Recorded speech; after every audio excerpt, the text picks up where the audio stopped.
नमस्कार दोस्तों, उम्मीद है आप सब बढ़िया होंगे। स्वागत है आप सभी का agri bulletin agriculture current fair classes में, जहां हम आपके साथ शेयर करते हैं काफ़ी एग्रीकल्चर के इंटरेस्टिंग फैक्ट और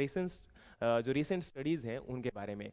और एग्रीकल्चर स्टडीज़ के बारे में जब पढ़ते हैं ना तो काफ़ी मज़ा भी आता है, और मुझे लगता है कि ये चीज़ें आपके साथ शेयर भी करनी चाहिए, क्योंकि इससे किसान अपने खेतों में फ़ायदा ले सकता है, जो स्टूडेंट हैं वो अपने एग्ज़ाम के लिए इसको यूज़ कर सकते हैं, और जो रिसर्चर्स हैं, जो वैज्ञानिक हैं, वो और ज़्यादा फर्दर अपनी रिसर्च और स्टडीज़ के अंदर इनका प्रयोग कर सकते हैं। तो बताना चाहता हूँ कि आज के इस सेशन में हम लोग डिस्कस करने वाले हैं एक स्टडी को, जो कि येल यूनिवर्सिटी यूएसए के द्वारा की गई है। और इस स्टडी को या इस रिसर्च को नेचर वाटर, जो कि एक जर्नल है, उसमें इसको पब्लिश किया गया है। और ये स्टडी किसके बारे में है तो बताना चाहता हूँ कि लाइमस्टोन इन ए फार्म लैंड, यानी कि चूना पत्थर जिसको आप डोलोमाइट बोलते हो, वो अगर हम खेतों में डालते हैं तो ना कि हमारे फसलों की उपज बढ़ेगी, बल्कि उसके साथ साथ जो आपका पर्यावरण के अंदर कार्बन का उत्सर्जन है उसे भी कम किया जा सकता है। यानी कि कार्बन सिक्वेस्ट्रेशन के लिए भी इसको प्रयोग में लाया जा सकता है।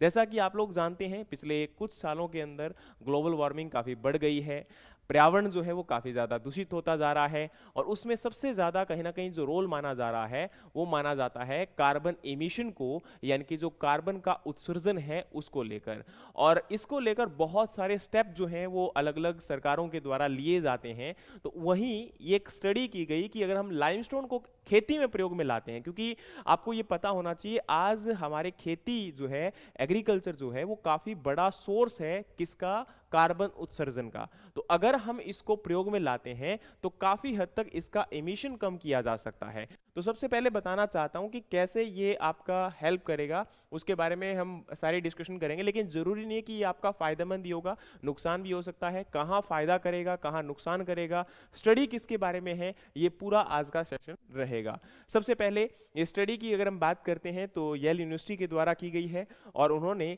स्टडी की है लाइमस्टोन के ऊपर, यानी कि चूना पत्थर के ऊपर, कैल्शियम कार्बोनेट के ऊपर, कि कैसे हम इसको प्रयोग में लाकर आपकी उपज को बढ़ा सकते हैं, और जो आपका कार्बन है या कार्बन डाइऑक्साइड है उसको स्टोर कर सकते हैं किसमें, ओशियंस के अंदर, यानी कि समुद्र के अंदर लंबे समय तक या सदियों तक के लिए। सबसे पहले यहां पर अगर हम बात करें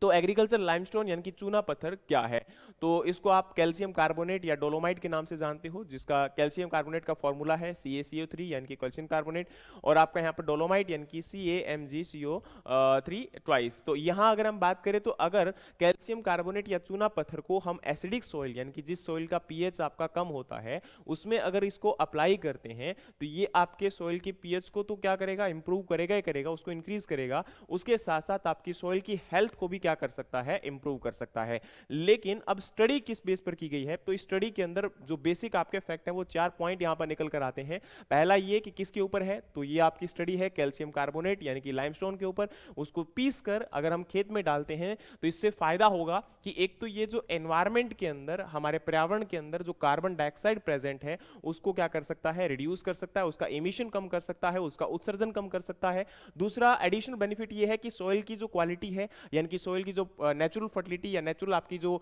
उसकी स्ट्रक्चर है उसको इंप्रूव करने में हेल्प करेगा, और उसी के साथ साथ जो क्रॉप की प्रोडक्टिविटी है यानी कि फसल की उपज है उसको भी बढ़ाने में ये सहायक होगा। नेक्स्ट आपका है स्टोरेज मैकेनिज्म, इसका क्या होने वाला है, तो कार्बन डाइऑक्साइड को ये आपके ओशियंस के अंदर बायोकार्बोनेट की फॉर्म में स्टोर करेगा, और वो भी सदियों तक के लिए। कैसे करेगा इसको हम पूरा आगे जानने की कोशिश करते हैं। तो यहां सबसे पहले आपको बताना चाहता हूं कि आज प्रेजेंट टाइम में 2024 तक की अगर हम बात करते हैं तो ग्रीन हाउस गैस का जो टोटल लेवल है पर्यावरण के अंदर वो 450 ppm रिकॉर्ड लेवल तक पहुंच चुका है, जो कि अपने आप में एक प्रेजेंट टाइम में यहां पर चौंकाने वाला जो है फैक्ट हो सकता है। दूसरी बात अगर हम करें तो IPCC के अनुसार अगर हम बात करें तो उन्होंने टारगेट किया है कि अगर टेम्परेचर आपका 1.5 डिग्री सेल्सियस बढ़ रहा है तो उसके साथ साथ यहां पर यह कह सकते हो कि ग्लोबल टेम्परेचर लेवल अभी प्रेजेंट टाइम में यही कंसीडर किया जा रहा है कि पिछले कई सालों के मुकाबले लगभग अगर हम एक्सपेक्ट करें तो 1.5 degree Celsius temperature overall increase हो चुका है, और ये आगे आने वाले टाइम में और ज्यादा इंक्रीज ये कह सकते हो एक्सपेक्टेशन के टारगेट है। तो अगर ऐसा होता है तो आपका टेम्परेचर बढ़ेगा, गर्मी बढ़ेगी, जिसकी वजह से ओवरऑल जो आपका यहाँ पर ग्लोबल वार्मिंग बढ़ेगी। ग्लोबल वार्मिंग के साथ आपको पता है कि भाई एक तो ओवरऑल हम ये देखते हैं कि भाई आपका जो ओजोन लेयर है वो डिप्लीट होती जा रही है, और जो हमारे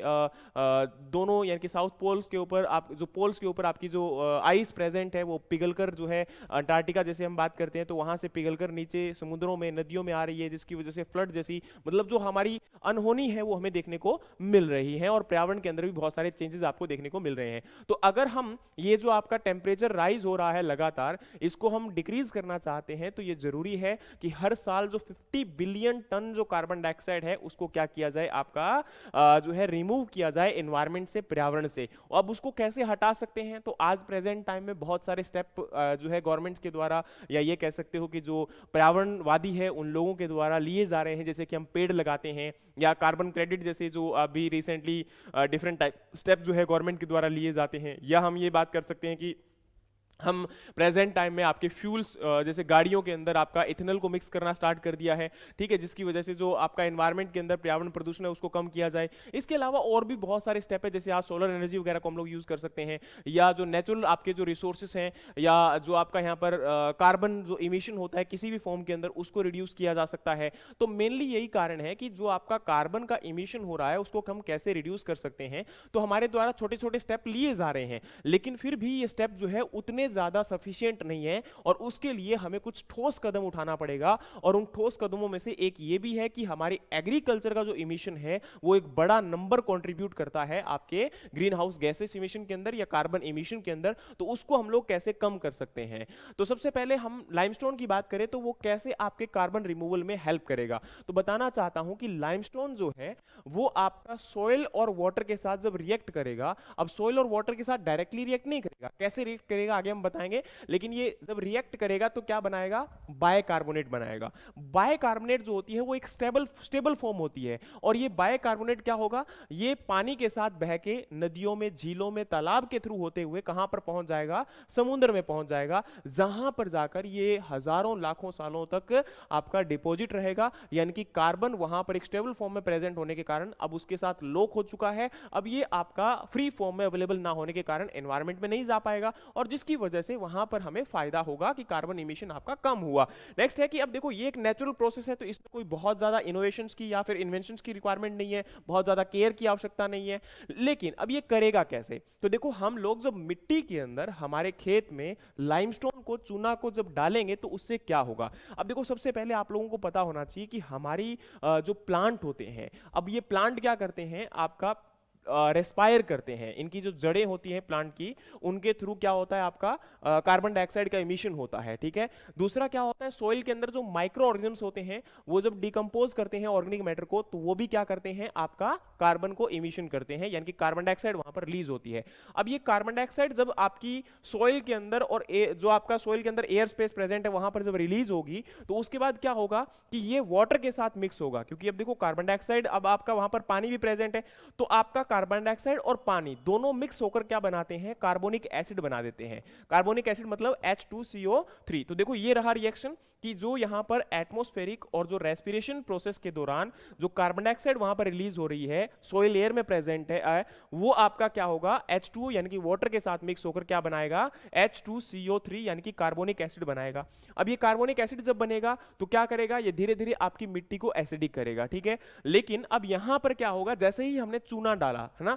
तो चूना डालने से क्या फर्क पड़ेगा, देखो ये है आपका रिएक्शन। हमने यहां पर जैसे ही आपका कैल्शियम कार्बोनेट यानी कि लाइमस्टोन को ऐड किया या चूना को डाला, तो वो आपका कार्बोनिक एसिड के साथ मिलकर क्या करेगा, एक तो आपका Ca2 पॉजिटिव यानी कि कैल्शियम आयन जो है वो आपका रिलीज होगा, और प्लस में 2HCO3 ये कंपाउंड हमारा क्या कहलाता है, इसको हम लोग बोलते हैं बायकार्बोनेट। अब ये बायकार्बोनेट यानी कि कार्बोनेट के दो मॉलिक्यूल बन जाएंगे, और ये एक स्टेबल फॉर्म होती है, क्या होती है आपकी, एक स्टेबल फॉर्म होती है, और स्टेबल फॉर्म होने के कारण अब ये जल्दी से एक तो आपका डिग्रेड नहीं होगा, और ये क्या होगा, आपके पानी के साथ घुलकर, अब यानी कि वाटर के साथ क्या होगा, आपका मिक्स होकर कहाँ जाएगा, ये वाटर के साथ मिक्स होकर अब रिवर्स के अंदर, ग्राउंड वाटर में, या ये कह सकते हो कि ये आपके ओशियंस के अंदर यानी कि समुद्र में पहुंच जाएगा। और समुद्र के अंदर जो मैरीन ऑर्गेनिज्म हो रहे हैं, जैसे कि आपके कोरल्स हो सकते हैं, सेलफिश हो सकते हैं, वो अब इसको यूज कर लेंगे किसके लिए, आपके शेल बनाने के लिए। अब ये जो शेल है या सेडिमेंट्स है, उसमें ये कैल्शियम कार्बोनेट क्या होगा, हजारों लाखों सालों तक प्रेजेंट रहेगा।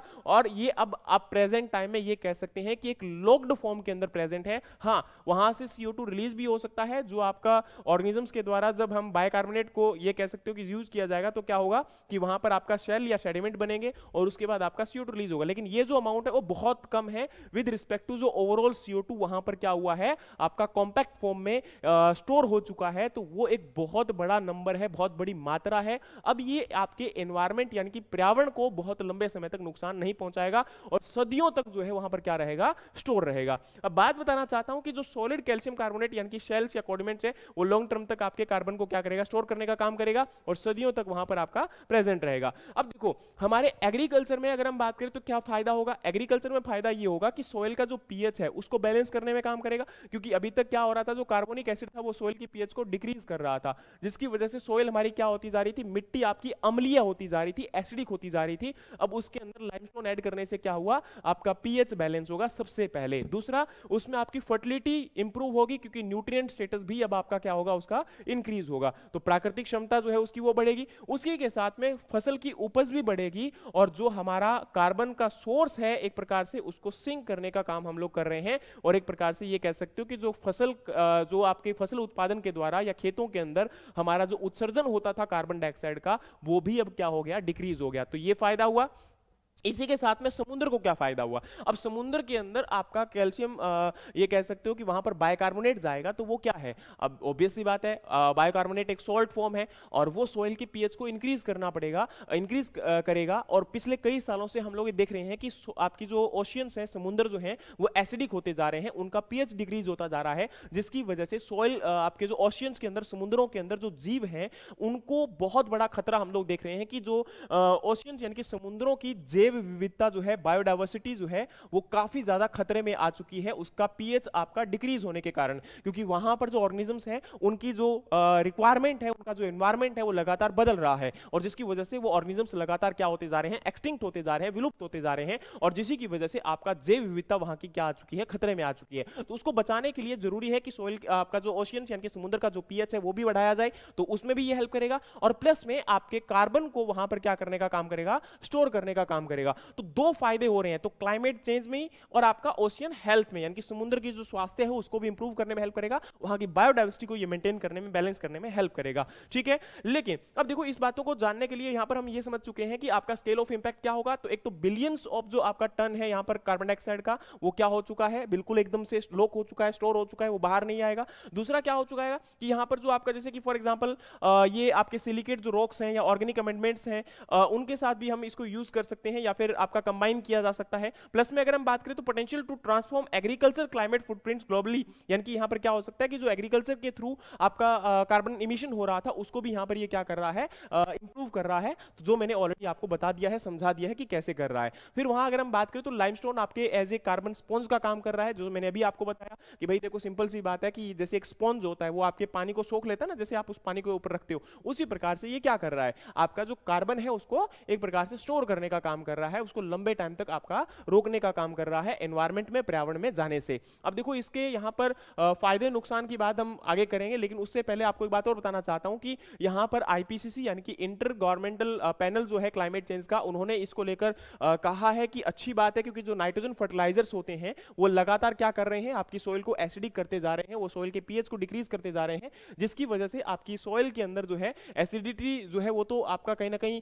बढ़ने की वजह से सोइल के अंदर आपका नाइट्रोजन या ये सॉरी आपके जो फर्टिलाइजर्स इंबैलेंस, न्यूट्रिएंट इंबैलेंस है वो देखने को तो मिल ही रहा है। और साथ में कहीं ना कहीं एक प्रकार से अब लाइमस्टोन अगर हम ऐड करेंगे तो वो पीएच को भी बैलेंस करेगा और साथ में आपका कार्बन का इमिशन है उसको भी क्या करेगा, इंप्रूव करेगा। तो यहां पर रिसर्च से ये क्लैरिफाई हो चुका है और ये आपका एक अच्छी बात है। लेकिन अब देखो एडिशनल एडवांटेज क्या होगा कि अब देखो फॉर एग्जांपल अगर हम लाइमस्टोन को ऐड कर करते हैं। तो जो आपकी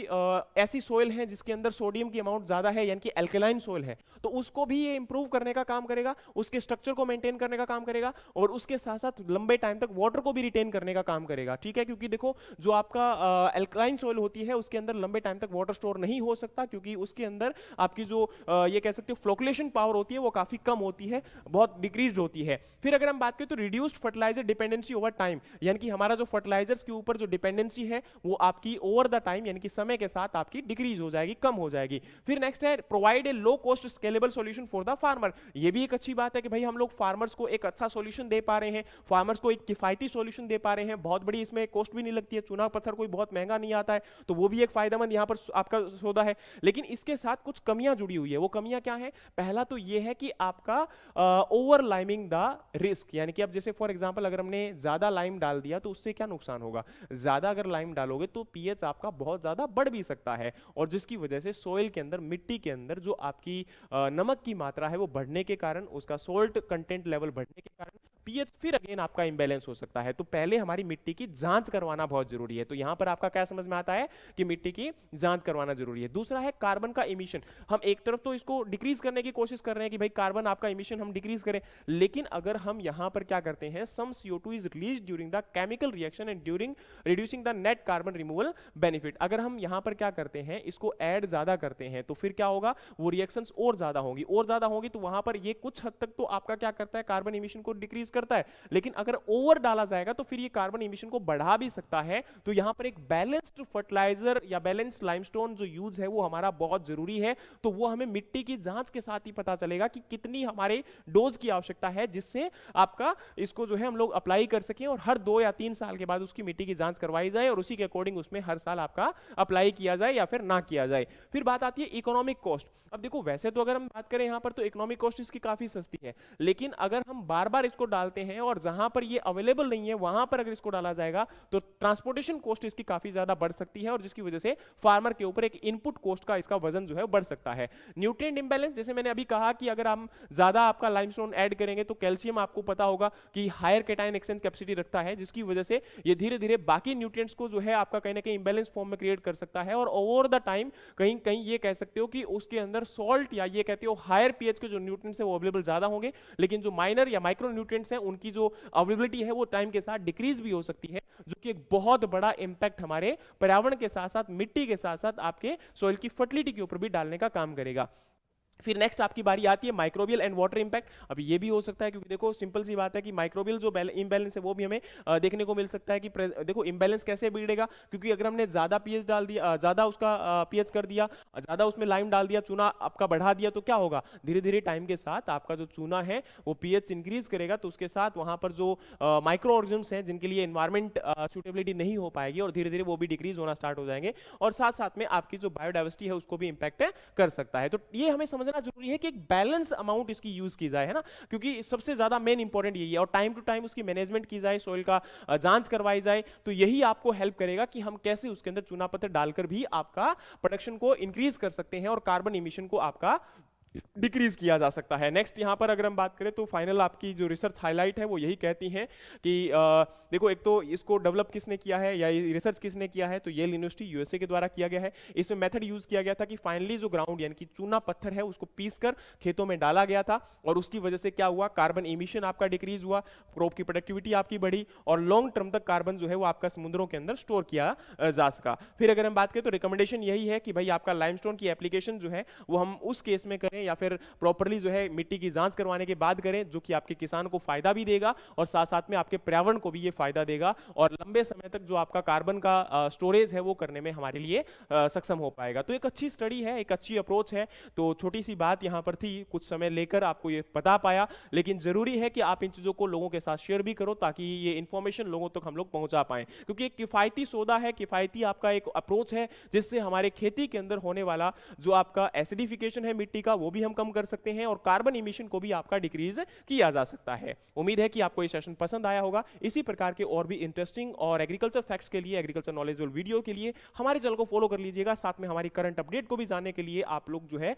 फॉलो कर सकते हो। बाकी अगर किसी प्रकार का कोई डाउट है तो कमेंट बॉक्स में कमेंट जरूर करिएगा। लाइक शेयर और सब्सक्राइब करना मत भूलिएगा। जय हिंद, जय भारत, जय जवान, जय किसान।